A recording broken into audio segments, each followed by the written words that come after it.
తిరుమలలో కొలువైన శ్రీ వెంకటేశ్వర స్వామివారి దర్శనానికి నిత్యం వేల మంది భక్తులు వస్తూ ఉంటారు. భక్తుల రద్దీ నేపథ్యంలో ప్రైవేటు వాహనదారులు వారి నుంచి అధిక ఛార్జీలు వసూలు చేస్తున్నారు. ప్రైవేటు వాహనాల దోపిడీపై ఇప్పటికే భక్తులు టీటీడీకి ఫిర్యాదు చేశారు. ఈ క్రమంలో టీటీడీ కీలక నిర్ణయం తీసుకుంది. తిరుమలలో ఉచిత ఆర్టీసీ బస్సు సేవలను ప్రారంభించింది. టీటీడీ ఇప్పటికే భక్తుల కోసం ధర్మరథాలు నడుపుతుంది. పరిమిత సంఖ్యలో ఎలక్ట్రానిక్ బస్సుల భక్తుల సౌకర్యార్థం ఏర్పాటు చేసింది. ఇందులో ఉచిత ప్రయాణం చేయవచ్చు. అయితే భక్తుల రద్దీకి అవి సరిపోవడం లేదు.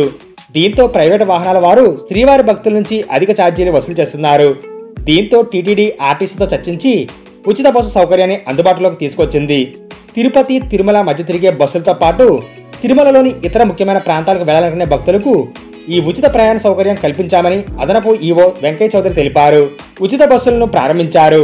ఈ సేవల్లో భాగంగా మొదటి దశలో దాదాపు 150 బస్సులు అందుబాటులోకి వస్తాయని తెలిపారు. ప్రైవేటు వాహనాల దోపిడీని అరికట్టి కాలుష్యాన్ని తగ్గించడానికి ఈ నిర్ణయం తీసుకున్నామని అదనపు ఈవో తెలిపారు. ఉచిత బస్సులపై తమ విజ్ఞప్తికి స్పందించి ఏపీఎస్ఆర్టీసీకి ఆయన కృతజ్ఞతలు తెలిపారు. శ్రీవారి ధర్మరథాలు తిరిగే మార్గంలోనే ఉచిత ఆర్టీసీ బస్సులు కూడా తిరుగుతాయని తెలిపారు. శ్రీవారి మెట్టు, పాప వినాశనం, ఆకాశగంగ, శ్రీవారి ఆలయం, టీటీడీ కాటేజీలు, అన్నదాన సత్రం, JNC tollgate, bus stand, CRO office మధ్య ఈ ఉచిత బస్సులు సేవలు అందజేస్తాయని ఆయన వివరించారు.